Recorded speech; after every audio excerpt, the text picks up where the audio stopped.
53 years ago, passenger rail in America was on the verge of collapse. After steep competition with the air and automotive industries, and with numerous restrictions that were made in the 1800s and had still not been revised, the government took a good look at passenger rail and essentially went, the biggest bankruptcy in history. What the hell is going on? Oh my god!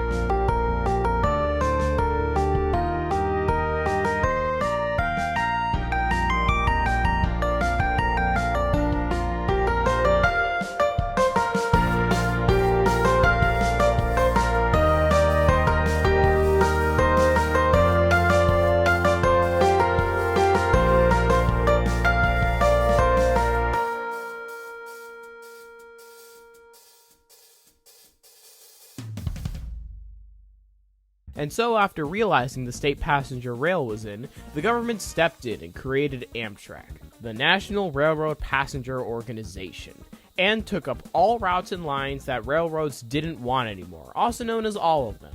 But now, something that was originally supposed to be just a simple 15-year or so fix has now become something that will stick around for the foreseeable future if all goes right. So, how about we take a look at this, where Amtrak came from, and where they're going with good old me. When Amtrak began on May 1st, 1971, they had to reuse practically all the ancient equipment and stations used by the railroads who handed over their operations, because... What the hell is a funding? Yeah, this was sort of a trend with Amtrak for their first few years. While the government did own them, they basically didn't fund them past just being able to keep the service afloat. But thankfully, soon enough, Amtrak got its first new locomotives that were brand new and would hopefully let them start to make a name for themselves. I sure do love blatant lies. Well, yes, Amtrak did get a new locomotive in 1973, the EMD STP-40F, due to Amtrak still being thought of as a quick help for American passenger rail. These locomotives were designed to one day be turned into freight locomotives once Amtrak service was halted. But you see, there's an issue with this. The SDP-40Fs were way too heavy compared to the coaches they were pulling, leading to them bouncing like crazy, and in many cases causing straight-up derailments. But it wasn't all bad, as in 1974, Amtrak ordered some new P-30CH locomotives to try and help out the SDP-40Fs, and in general just try and push out the older F7 units to retirement. These locomotives would help lessen the burden from the SDP-40F's constant derailing issues, right? I mean, like, they were Amtrak's first locomotive to come with HEP, so that's good, right? The P-30CH had many reliability issues with their 6-axle trucks. It only lasted a bit longer than the SDP-40Fs. Well, so at this point, you'd think Amtrak, GE, and EMD would look at all of these locomotives and go, maybe we shouldn't make our locomotives based off of freight locos, right? You gotta be kidding me. The E60 locomotives were practically the SDP-40F, just now electric and for the Northeast Corridor.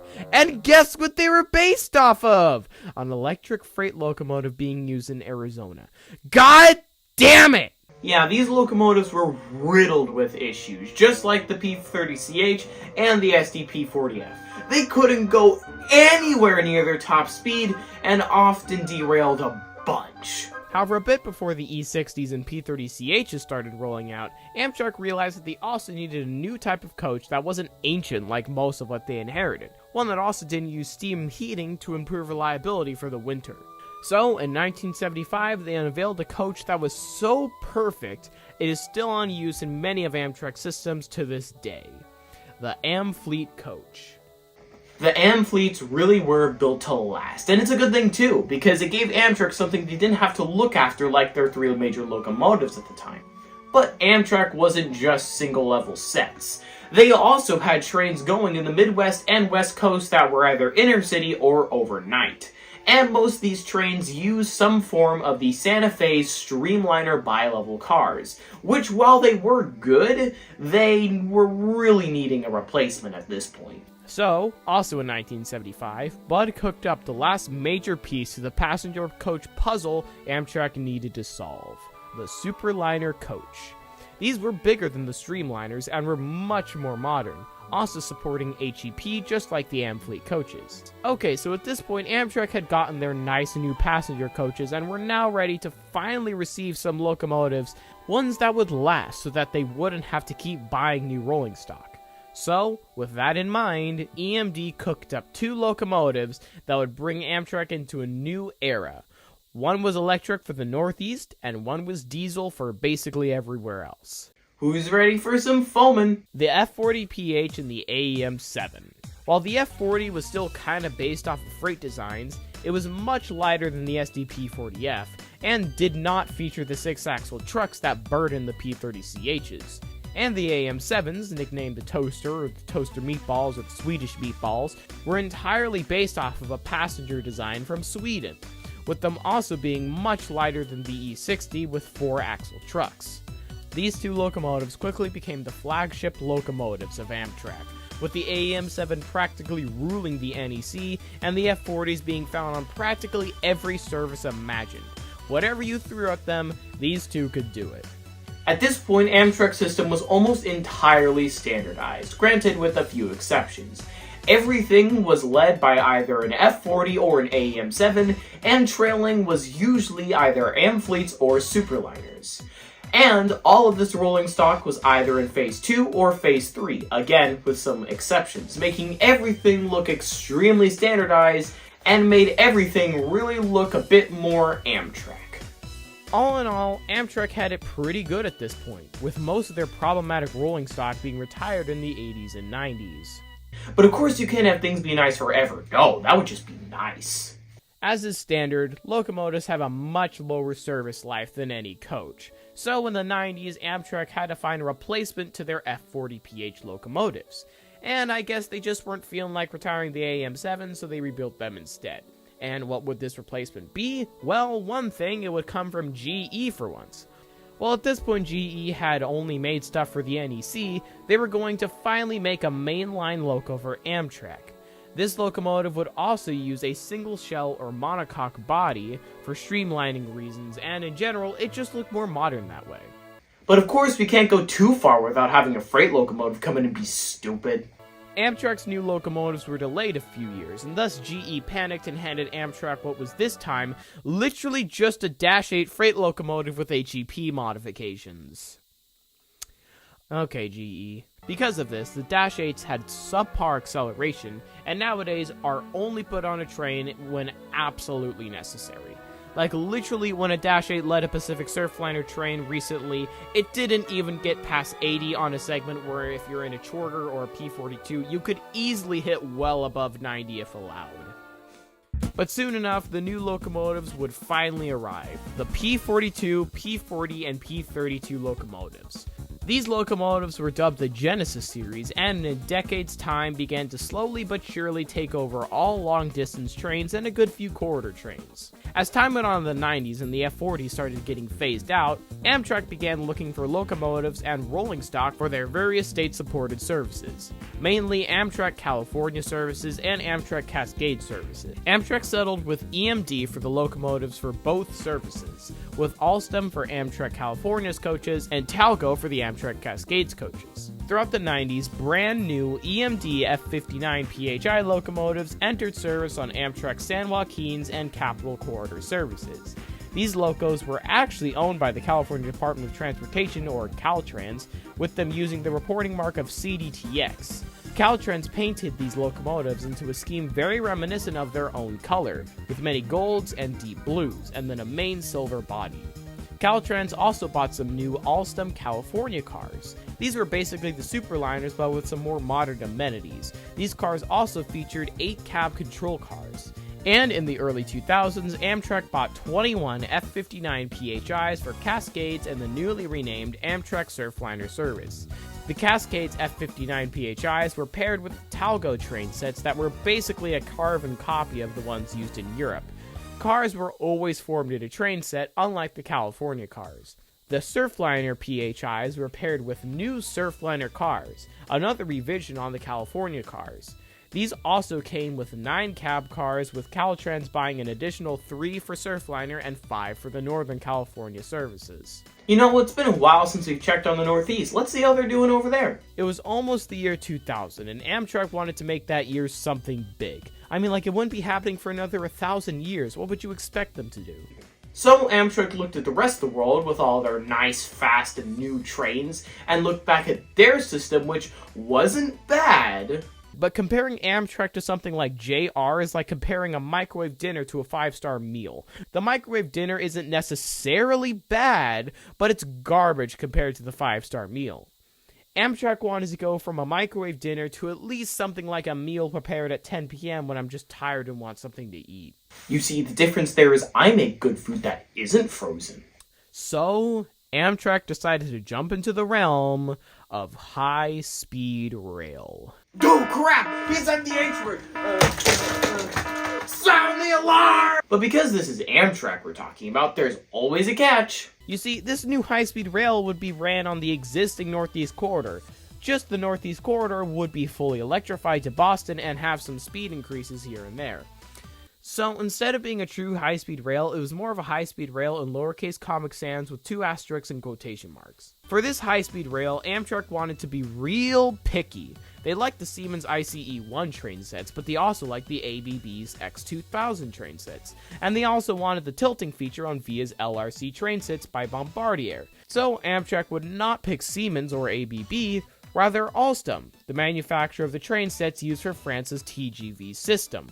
I'm trying to build my shelf here, and I got 2 offers from 2 people who are absolutely amazing at shelf building. I mean, they know how to build a real good shelf. However, I picked this totally unrelated guy instead. Well, yes, I do know that the US safety standards made it so making a high-speed train set for Amtrak at this time was a bit difficult. However, Siemens and ABB both said that they would meet the safety standards if they built Amtrak's train set. So Amtrak's decision to choose Alstom, all because they were kind of related to the guy who made the tilting cars that were really only going to serve as the cars for the train set, was a bit of a weird idea in my opinion. But after some issues with testing and being called Le Cochon, or the pig, by Alstom workers, the new train sets finally entered service under a new service named the Acela Express. Acela being short for acceleration and excellence. I see we're going at those blatant lies again. At this point, it was the early 2000s, and Amtrak was flat broke. Amtrak was getting so little funding that they didn't actually own their own Acela train sets. They were leased to a separate company, and Amtrak just used them to save costs. However, at this time, Amtrak also started retiring the last of their F40 units. But because their shells were still useful, Amtrak started turning some of their retired F40s into cab control baggage units, nicknamed cabbages. Basically, Amtrak went, if 6902 can do it, why not 208? And so, the cabbages went into service. Most of them were in Amtrak's new Phase 5 scheme, but a few were painted into a few state-supported service schemes, with 2 being painted into veterans paint schemes. Specifically, X221, now 9221, and X208, now 9208. Oh wait, 9208. You know, it's been a bit since we've had a problematic locomotive on our hands. Why don't we add one to the mix, shall we? Because of the AAM7s going under refurb and just general service increases, Amtrak ordered 15 HHP8 locomotives from Alstom in 1996, with them arriving around the same time as the Acelas in 1999/2000. Now, these locomotives were mostly fine, except one fatal flaw that made these things a pain for Amtrak.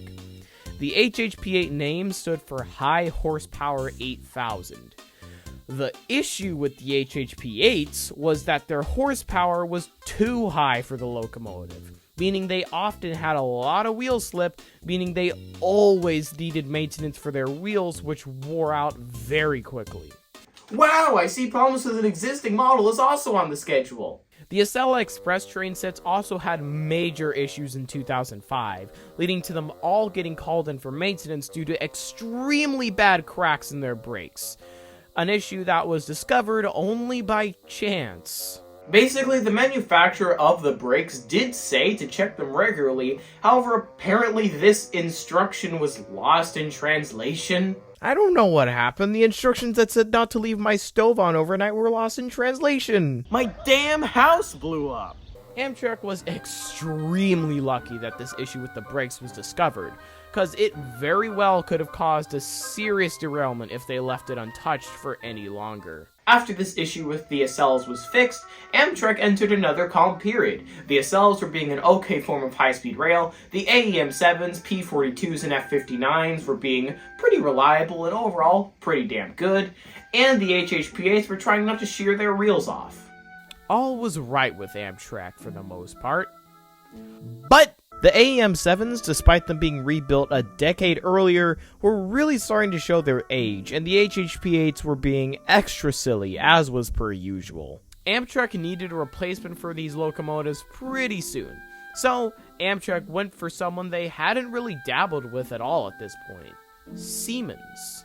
Siemens hadn't really done much in the US by this point. While yes, they did have a stranglehold on the US light rail market, in heavy rail they weren't too present. But after Alstom tried and failed to make a good AEM-7 fill-in, Amtrak decided not to go to Alstom and instead to go to Siemens.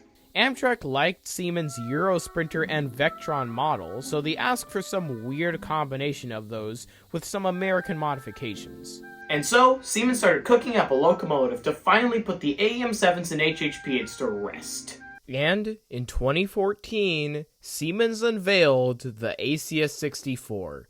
And wow, it only took 14 years, but we finally have a reliable locomotive on our hands. Yep, the Acela 64 managed to live up to and even exceed the expectations of a replacement for the AEM-7s, and allowed the HHP-8s to quietly retire in 2014 and the AEM-7s to triumphantly retire in 2016. After Siemens managed to give Amtrak a pretty good locomotive for the Northeast, Amtrak decided to return to them for what would be a locomotive that would hopefully not just shake up the American passenger rail industry, but bring it into a renaissance. Now, while I do say Amtrak went back to Siemens for this project, in reality, Siemens were the only people who were actually willing to do the project because for some reason EMD, now Progress Rail, just didn't want to, and everyone else was kind of occupied or just also didn't want to, so yep, Siemens it was. And what do you know, the timing for this couldn't be any better, as a new private company named Brightline also wanted a new modern locomotive for their service in Florida to make a good impression. And plus, Siemens locomotives in other countries and in the Northeast were praised for being a dream for operators. So, with this in mind, Amtrak let Siemens once again start cooking up the locomotive that in less than a decade would spread across the US like a wildfire. One that could meet the EPA's strict Tier 4 emission standards and hopefully please Amtrak and Brightline's needs. This locomotive was the Siemens Charger. After some testing in late 2016 and early 2017, the first Siemens Chargers went into service on Brightline service in Florida and Amtrak's Midwest and Cascade services. But guess what happened? The initial batch of Chargers for Amtrak's Midwest, Cascades, and California services was riddled with issues, ranging from minor to 2117. Basically, when temperatures would drop mainly in the Midwest with the Midwest Chargers, the Chargers would have an issue where the oil would freeze up in the engine and snow would build up, due to a wrong material being used for piping, and this would cause the locomotive's computer to detect a fault and shut the entire locomotive, HEP included, down. Yeah, the initial batch of Chargers had an issue where if the computer in the train detected a fault, the entire locomotive would shut itself down, which, while I can understand that for safety reasons, shutting down the whole locomotive is a bit harsh. Oh crap, I spilled soda on my bed. Well, time to throw it out. After this, Amtrak basically went, Siemens, what the hell is this? And over the latter half of the 2010s and the early 2020s, Amtrak sent Siemens 70 modifications. Wow! But because Amtrak had to be Amtrak, they suddenly remembered, crap, we need to replace the P-42s. Hey, Siemens, I know you're working on those modifications, but can you also make us 125 long-distance Chargers and some new coaches to be delivered in 2021? Okay, thanks, bye. Because of this, the first batch of ALC-42s that Amtrak received had all of the freezing issues, software issues, etc. But thankfully, by late 2023, Siemens had finally received the full list of modifications Amtrak sent them, and all the chargers that started being built in around 2022/2023 were a lot more reliable than the ones previous, and a good few chokers had began getting fixed. A good way to tell a old charger model and a new charger model is with Coaster down here in San Diego and Brightline in Florida, which both got caught in the middle of this change. Basically, half of their chargers are the old model and the other half are the new model, and for those who actually care, there is a visible difference, mainly the horn and the lights. Remember when I mentioned those coaches? Well, Amtrak Midwest and Amtrak San Joaquin's received a brand new order of Siemens Venture coaches. However, because of Amtrak's luck, the Ventures had some issues in testing, but thankfully managed to go into service in 2021 for Amtrak Midwest and 2024 for Amtrak San Joaquin's. Also, if you're wondering what was going on with Brightline through all these problems, they got a maintenance contract with Siemens, so the people who actually work with Siemens can actually fix their locomotives, so they got an easy way out with the chargers.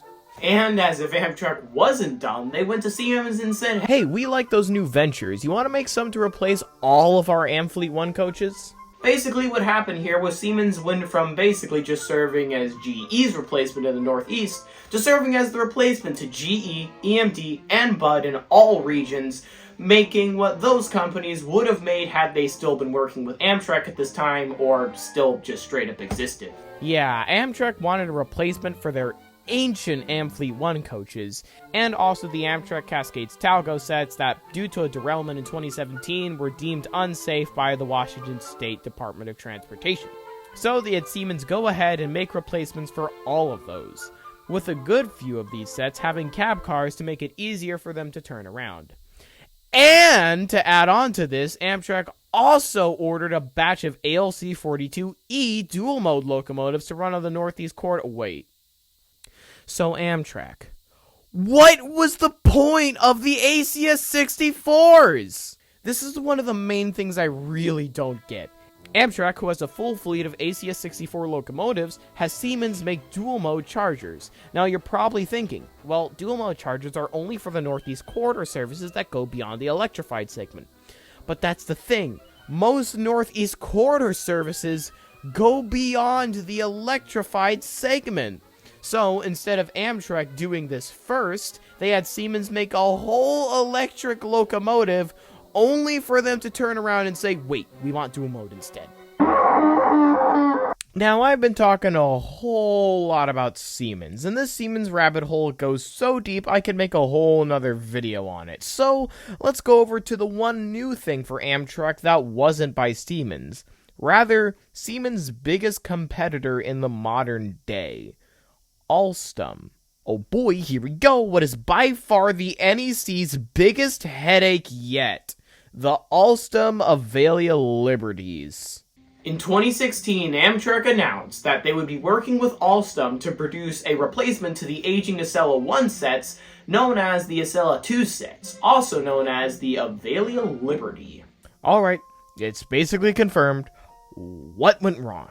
Alstom rushed the design phase of the new train sets, making them so unreliable that they missed their service start date by so far that I can't even say when they went into service because they aren't even in service yet by the making of this video. The Avelias have so many issues that they could warrant their own video, and many people have made videos on the absolute mess these things have been for Amtrak. But if you want a rundown for it, let's just say early corrosion and weathering and windows spontaneously shattering and pantographs bouncing and other issues like that are among some of the many issues these poor train sets have faced. But the fact that Amtrak has had to start cannibalizing the other Acela 1 sets to use parts for the other Acela 1 sets to stay in service shows how the Avelias being delayed this much was nowhere near part of the plan. But, with all that being said, this all leads us to today. And despite the issues with Siemens and Alstom, Amtrak's future is still looking surprisingly bright. Amtrak has plans for replacing extremely old structures in the Northeast, replacing its Superliner coaches, and finally modernizing its whole fleet so it can at least look like that 5-star dinner. In the end, however, Amtrak was simply created to save American passenger rail, but because of how poorly it was handled in the 70s and 80s, the time when it was supposed to be making strides in saving passenger rail's image, Amtrak has lasted for now 53 years. Meaning that at this point, with how much Amtrak has solidified, it's gonna be a while until it leaves like it was supposed to about 38 years ago. So, for now, we get to enjoy the National Railroad Passenger Corporation for all it's worth. Even if it has some of the worst luck with locomotives and train sets I have ever seen!